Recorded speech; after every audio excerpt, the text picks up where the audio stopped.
Welcome back to Crime Scene 24/7. And if you're new here, hit subscribe now so you don't miss the investigations we follow closely. If this channel matters to you, tap like and drop a comment after the video. I read every single one.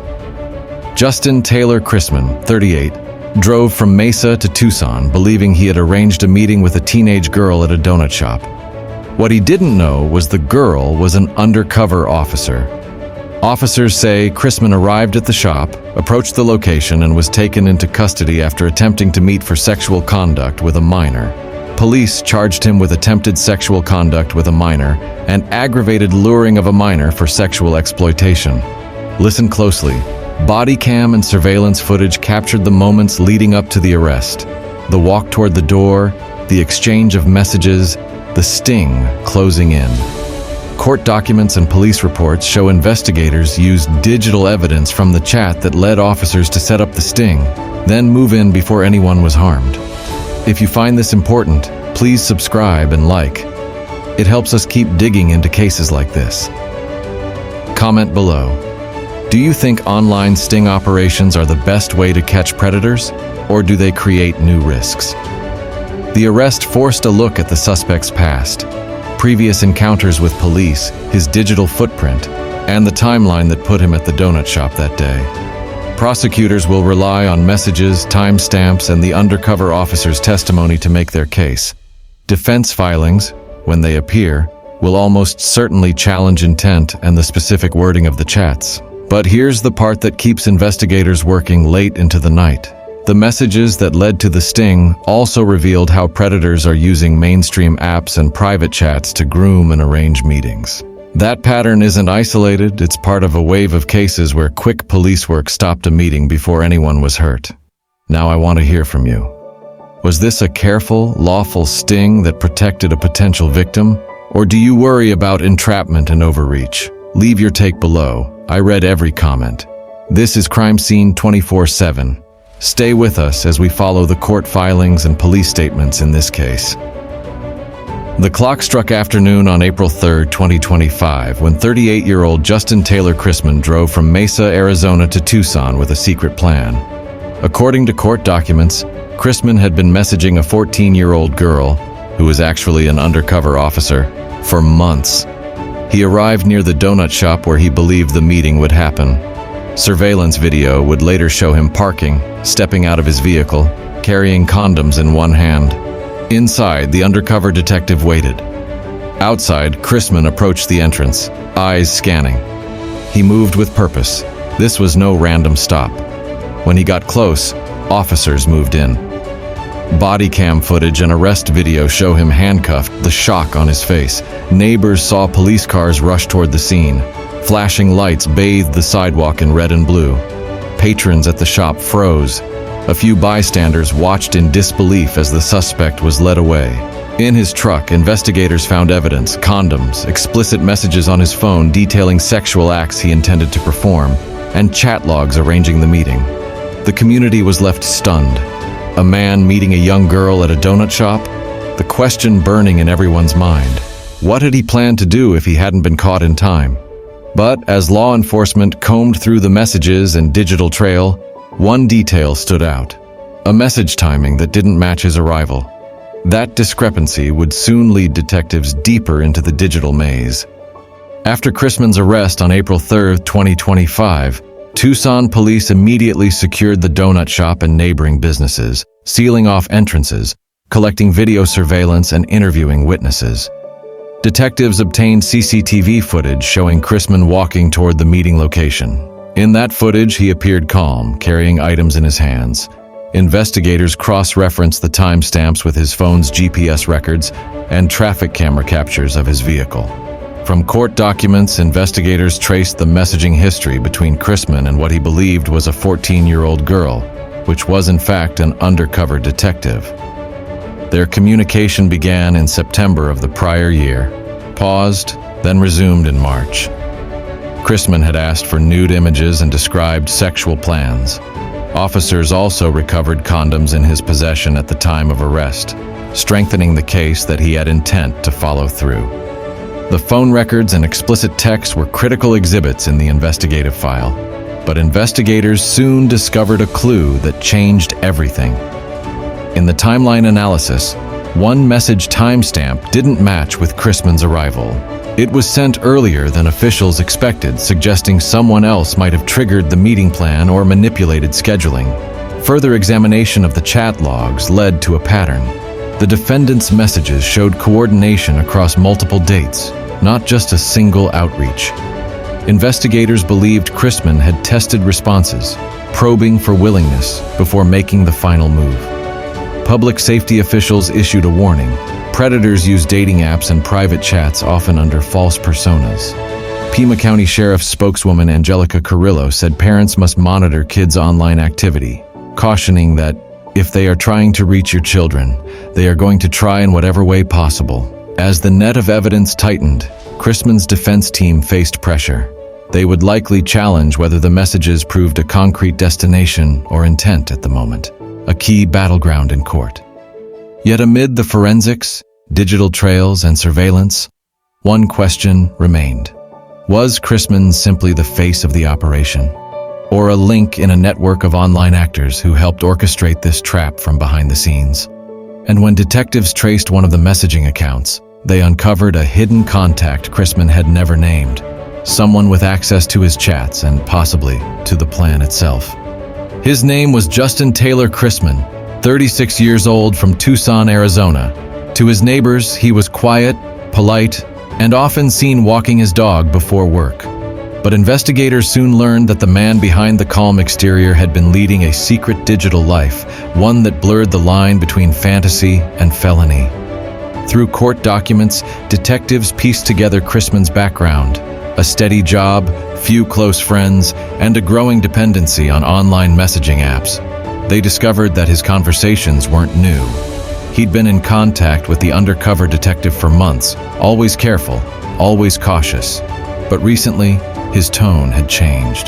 The chats became more explicit, more confident. When officers reviewed his digital history, they found multiple accounts linked to dating and messaging platforms. Each profile carried subtle variations of his name, same age, same city, but slightly altered photos. Investigators noted this as a classic pattern among online predators trying to stay undetected while seeking minors. One detective put it bluntly in his report: he knew what he was doing. He wasn't guessing.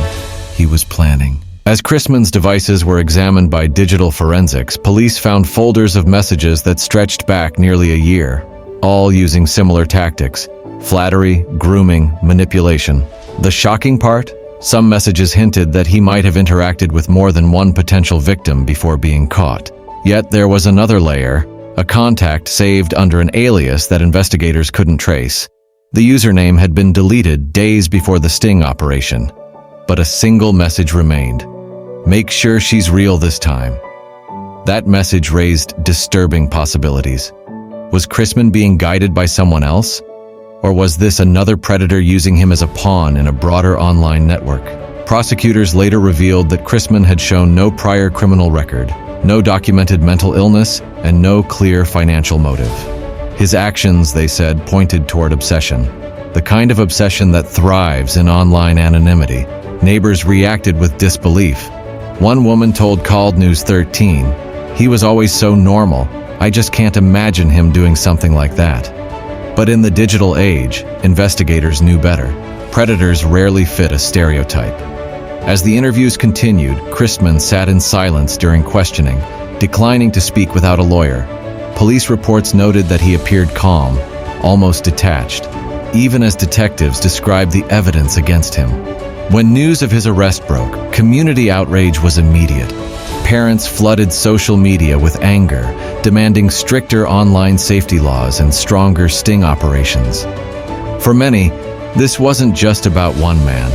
It was about how easily predators find access to children in plain sight. And just when it seemed the case was straightforward, a single man caught in an undercover sting, detectives stumbled upon a clue in one of Chrisman's cloud backups. It was an encrypted folder labeled only with 3 words: "Don't trust them." Inside that folder, investigators would find something that changed their understanding of Chrisman's actions: and hinted that he might not have been working entirely alone. When the arrest hit the news, the community of Tucson, Arizona was shaken. The headlines were everywhere. Man arrested after trying to meet 13-year-old for sex at Dunkin' Donuts. Parents were furious, teachers alarmed, and lawmakers once again faced the question, how did this happen under everyone's noses? As court documents were released, the story became clearer and more disturbing. Justin Taylor Chrisman had driven across town expecting to meet a 13-year-old girl. He even brought candy, and his phone's GPS showed the route directly to the Dunkin' Donuts location where he was arrested. The Tucson Police Department confirmed that Chrisman had been communicating with an undercover detective posing as the teen. The sting was part of an ongoing effort by Tucson's Internet Crimes Against Children Task Force, a branch trained to track down online predators using decoy profiles.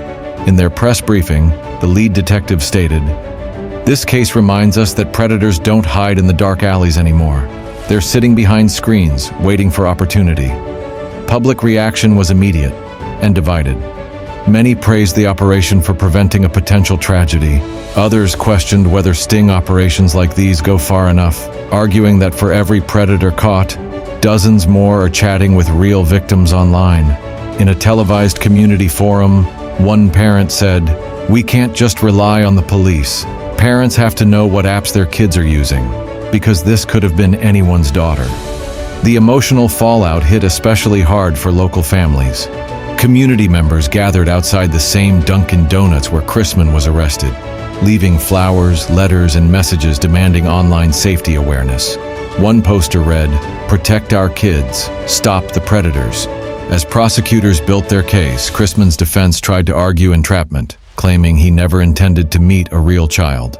But detectives countered with hard evidence, messages, explicit photos, and a clear timeline showing he arranged the meeting, confirmed the location, and arrived with intent. The emotional toll on investigators was evident. One officer told local media off-camera that cases like this stay with them forever. "You don't forget it. You think about the what-ifs, What if it hadn't been us on the other end?" Social media exploded with theories and anger. Hashtags like Justice for Kids and Protect Our Teens trended across Arizona. Online watchdog groups began calling for national legislation that would require major social media platforms to monitor grooming-related chats more aggressively. But the most chilling development came days before Chrisman's court hearing. Detectives examining his encrypted folder finally gained access.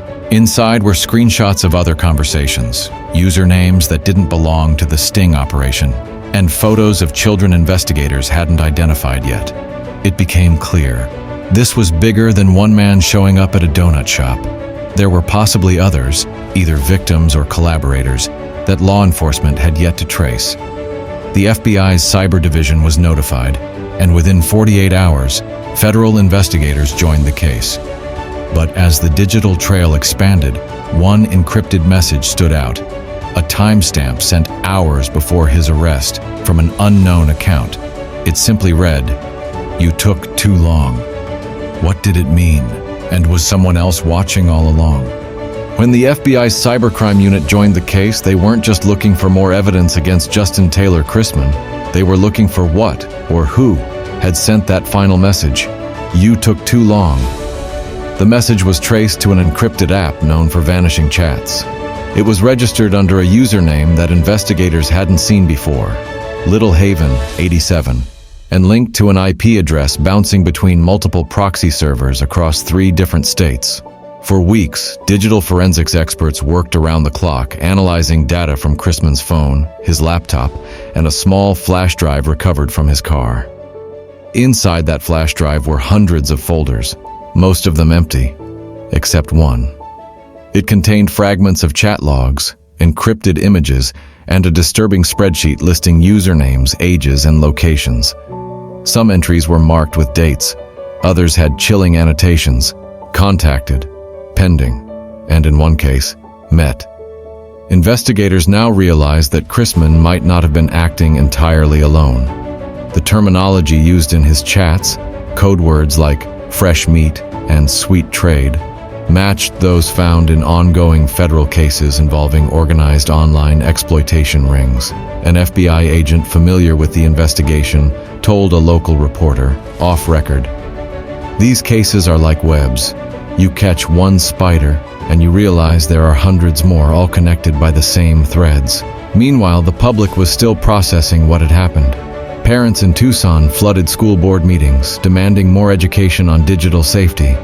One mother tearfully addressed the crowd, saying, "If that undercover officer hadn't been there, that could have been my child. I'll never let my daughter go online alone again." But the twist didn't end with the flash drive.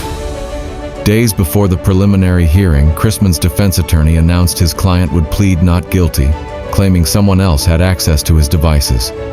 The courtroom buzzed as he insisted that another party had used Chrisman's accounts to coordinate the messages. Prosecutors dismissed the claim as a desperate strategy until the FBI produced evidence that, hours after Chrisman's arrest, his accounts were still active. Someone had logged in remotely, deleted several files, and sent that final message, "You took too long." This revelation sent shockwaves through both local and federal agencies. It suggested that Chrisman's arrest might have disrupted a larger, coordinated operation, one that was still running and possibly watching every step of the investigation. The Department of Homeland Security quietly stepped in, requesting data sharing from tech companies. Behind closed doors, agents reviewed links between Arizona, Nevada, and California, searching for connections to similar sting cases. In one confidential document later leaked to the press, agents reportedly wrote, "The user known as Little Haven 87 remains unidentified, believed to be in communication with multiple offenders using identical scripts and encrypted software. As for Justin Taylor Chrisman, he remains behind bars, but somewhere out there the person who sent that final message is still online, and according to investigators, they may already be talking to someone new." Following his arrest, Justin Taylor Chrisman, 36, appeared before a Pima County judge on multiple charges, including attempted sexual conduct with a minor, luring a minor for sexual exploitation, and using electronic communication in a child sex crime. The evidence presented by Tucson police, chat logs, surveillance footage, and the undercover sting transcripts left little room for doubt. Still, the community of Tucson, Arizona, couldn't shake the lingering fear. If a man like Chrisman could walk into a public donut shop in broad daylight believing he was meeting a 13-year-old girl, how many others were still out there, hiding behind screens, plotting the same? Local parents filled school auditoriums demanding stronger online safety measures. Churches organized late-night vigils. One mother clutched her daughter's hand during an interview and whispered, "I used to think I could protect her by keeping her home. Now I realize the danger walks through Wi-Fi." News outlets across the nation picked up the story. CNN, Fox 10 Phoenix, ABC 15. Headlines read, "Man arrested in Tucson police sting after attempting to meet teen at donut shop." Social media exploded with outrage, not just at Chrisman, but at what many saw as a growing epidemic of digital grooming. The hashtag #ProtectOurKids trended for 3 days straight. Within weeks, local police departments received hundreds of new tips. Some led to arrests. Others opened long-buried investigations. For Detective Lisa Hawkins, who led the sting that caught Chrisman, the case hit hard. During a press briefing, she said, "Every time we catch one, another pops up. But this one felt different. He was confident, certain, like he'd done it before. Maybe he had." Meanwhile, forensic analysts continued to trace the activity linked to the mysterious handle Little Haven 87. Despite multiple subpoenas, encrypted servers and anonymized VPNs made it nearly impossible to locate. The FBI's cyber division issued a confidential bulletin, warning other states to remain alert for identical usernames and code phrases used in grooming operations. Chrisman's trial date was set for December 2025. His defense team attempted to suppress key digital evidence, arguing that chat logs were incomplete and potentially altered. But prosecutors countered with forensic authentication, proving that the timestamps and IP traces matched Chrisman's own devices. As the case gained national attention, online safety advocates began using it as a cautionary tale. Schools rolled out workshops on safe messaging apps and parental control tools. One volunteer said during a televised town hall, "Predators adapt faster than parents. What happened in Tucson can happen anywhere." If you're watching this, take a moment, like this video to help push awareness to more parents. And if you haven't yet, subscribe to Crime Scene 24/7. We break down real investigations that every parent should know about. As weeks passed, court documents revealed new evidence. Chrisman had attempted similar contact with at least 2 other profiles that were also part of undercover stings in Nevada and California. Investigators now believed he was part of a wider network, one where users shared explicit tactics to avoid law enforcement. But even as prosecutors built their case, a new digital footprint emerged from an unexpected place, one that changed everything about who investigators thought the real puppet master was. As prosecutors prepared for the trial, digital forensics teams dug deeper into the shadowy account known as Little Haven A7. Using network traffic analysis and subpoenaed server logs, they discovered that the account had been active again, days after Chrisman's arrest. The logins originated from an IP address associated with a data center in Nevada. From there, further tracing linked a secondary alias, Silent Guide 82, that shared the same VPN routing and messaging protocol. Investigators believe this alias was the handler, the one sending instructions to Chrisman weeks in advance. But the real shock came when they cross-referenced Silent Guide 82 with unrelated cases. They found a match. A series of messages posted under that same alias had appeared in a 2023 case in California involving a luring sting. The same language, the same coded phrases: fresh meat, make contact, and delivery at location. Federal agents quietly opened a joint task force. Simultaneously, in court filings, prosecutors announced a new, sealed indictment against an unknown party. The presiding judge would later refer to this as the ghost behind the chats. The public learned that Chrisman's charges might be just the beginning. While he was the man who showed up at the donut shop, someone else, someone sitting at a keyboard in another state, may have ordered it.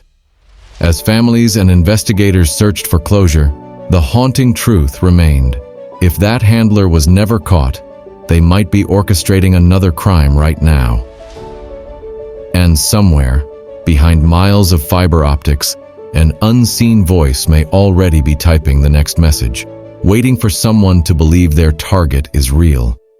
This case reminds us that evil doesn't always wear a mask or lurk in dark alleys. Sometimes it hides behind a computer screen, polite, patient, and persistent. What happened at that donut shop wasn't just the arrest of a single man. It was the unmasking of a network of manipulation, deceit, and danger that lives within our digital world. The name John Chrisman might fade from the headlines, but the message shouldn't. Every parent, every teacher, every community leader must stay vigilant. The internet isn't just a place to connect. It's also where predators hunt, where fake profiles thrive, and where one wrong click can change everything. As investigators continue to chase the shadow known as Silent Guide 82, authorities urge anyone who's seen suspicious online activity or grooming behavior to report it immediately. One report could save a life. And before we end tonight's story, let me say this. If you've been following our coverage on Crime Scene 24/7, thank you. Your support keeps these stories alive and spreads awareness about the unseen crimes unfolding every day. If you haven't already, make sure to subscribe, like this video, and turn on notifications so you never miss a case. Leave your thoughts in the comments below. Do you believe Silent Guide 82 was the real mastermind? Or was Chrisman acting alone? Your opinion might be the voice that sparks the next lead. Until next time, stay alert, stay aware, and remember, the truth always leaves traces.